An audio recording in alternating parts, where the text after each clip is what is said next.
Welcome to this explainer. Okay, so today we're going to decode the absolutely fascinating balancing act of our national economy. I want you to picture the whole economy like a massive, super intricate engine. Every single gear, every piston, it all relies on this incredibly delicate balance of forces just to keep moving forward. So, today, we're going to pop the hood and see exactly how all of those forces interact. Think about your own paycheck for a second. When you really strip away all the crazy complexities of modern finance, where does every single dollar in an economy actually go? Well, it's actually a strictly binary choice. Literally every dollar earned has to be accounted for. It's either spent right away to fuel that engine, or it's tucked away and saved for later. And this fundamental choice, it completely tips the scales of our entire macroeconomic system. Getting a solid grip on this is absolutely key to mastering how national income works. So here's our roadmap for today. First, aggregate demand and supply. Second, the urge to consume. Third, the power of saving. Fourth, investing in the future. Fifth, planned versus actual outcomes. And finally, number 6, the employment picture. Let's get right into it. Section 1. Aggregate demand and supply. All right, first things first, let's lock down our definitions. Aggregate demand, or AD for short, is basically the total value of all the final goods and services that every sector of an economy is planning to buy at a specific income level. And really notice that word planning there. That's a huge detail. Aggregate supply, on the flip side, is the total planned output that producers are actually willing to supply. And here is a totally foundational rule for you. When we talk about aggregate supply in money terms, it perfectly mirrors national income. Seriously, aggregate supply and national income are exactly the same thing. Now, what actually makes up aggregate demand? Well, in a fully open economy, AD is a mix of private consumption, investment, government expenditure, and net exports. But to really get how the core mechanics work, economists like to use a simplified two-sector model. We basically just strip away the government and foreign trade entirely. That leaves us with just households and firms. So we shrink the formula down to just AD equals consumption plus investment, or C plus I. By zooming in strictly on C and I, we can see exactly how the fundamental engine operates without any distractions. And this relationship beautifully illustrates aggregate supply. Since national income is absolutely always equal to consumption plus saving, the aggregate supply curve forms this perfect 45-degree line shooting straight up from the origin. Any point on that line, it represents a perfect balance where income equals C plus S. It's just a really striking visual proof of the economy's most basic math rule happening right in front of us. Section 2. The urge to consume. Okay, let's zoom in from that giant macro level right down to the individual consumer's wallet. How do we actually measure our willingness to spend? Well, we use something called the propensity to consume, and it comes in 2 flavors, average and marginal. The average propensity to consume, or APC, that's just the simple ratio of your total consumption to your total income. Easy enough, right? But the marginal propensity to consume, the MPC, now that is way more dynamic. It measures exactly how much of a brand new extra dollar goes strictly towards spending. Like if you get a $100 raise and you instantly spend 80 of those new dollars, your MPC is 0.8. It's so cool because it tells us precisely how the economy reacts when there's sudden growth. Moving on to Section 3, the power of saving. Because remember, whatever isn't spent is inevitably saved. These two forces are literally two sides of the same coin.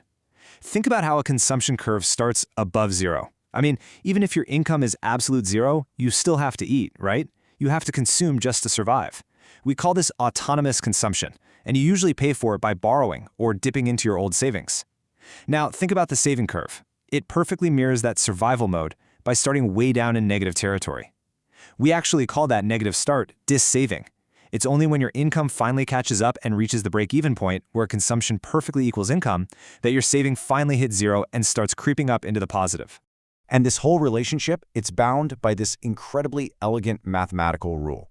Just like we have an MPC for consuming, we have a marginal propensity to save, or MPS. So if we imagine a huge jump in income, let's say from 100 crores to 200 crores, the math strictly dictates that your marginal propensity to consume plus your marginal propensity to save absolutely must equal 1. Why is that? Well, because that $1 extra can literally only do one of 2 things, right? It either fuels the engine today or it's stashed away for tomorrow. If you spend 80% of a raise, the math says you have to be saving that remaining 20%. There's just no way around it. Section 4. Investing in the future. Now, all those saved dollars can't just be shoved under a mattress forever. They really need a productive purpose. So, in our two-sector model, investment is the crucial second half of aggregate demand, right alongside consumption. And investment generally comes in two distinct flavors, induced and autonomous. Induced investment is all about the profit motive. It fluctuates directly with how much income the economy is generating. If the economy is booming, you better believe businesses are going to invest a lot more to capture those profits. But autonomous investment, that's a completely different animal. It's usually driven by government policy or broader social welfare, and it stays entirely flat. It is completely unaffected by the economy's current income level. And when you look at it visually, the distinction is super stark. On one hand, the induced investment curve clearly slopes upward. As income rises, businesses chase those profits, and boom, investment climbs right along with it. But on the other hand, autonomous investment is just this rigid, perfectly horizontal line. Actually, for the sake of keeping things simple in introductory macroeconomics, we generally just assume investment to be autonomous. It gives us this really stable, predictable baseline so we can actually calculate the economy's equilibrium. Section 5. Planned versus actual outcomes. But, as we all know too well, our economic engine doesn't always run exactly the way we planned. To deal with this, economists use a couple of Latin terms to separate human intentions from harsh reality. First is ex ante. This simply means the expected or planned values, like the planned saving by households or the planned investment by firms at various income levels. On the flip side, we have ex post. This refers to the actual realized realities that get recorded at the very end of the financial year. Ex post captures what actually happened, including all those unplanned surprises and completely sudden shifts that nobody saw coming. Now, you might be thinking, well, shouldn't the actual results matter the most? But this distinction is absolutely crucial. As our source material points out, ex-ante variables form the basis of the theory of national income determination. But why? It's because macroeconomic equilibrium is fundamentally built on human intentions and business plans.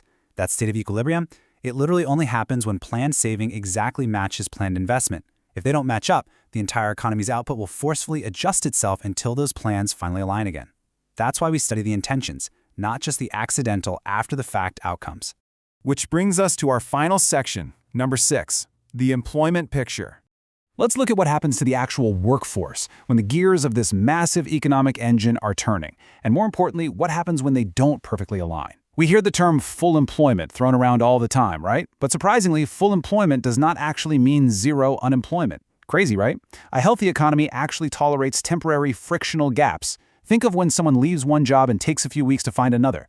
It also includes structural mismatches, like when rapid computerization makes a certain set of skills totally obsolete, so workers have to go back and retrain. Both of those scenarios are perfectly natural. But the real, glaring red flag for any economy is involuntary unemployment. This is that painful scenario where capable, willing workers, people ready to work at the going wage rate, simply cannot find a spot in the engine.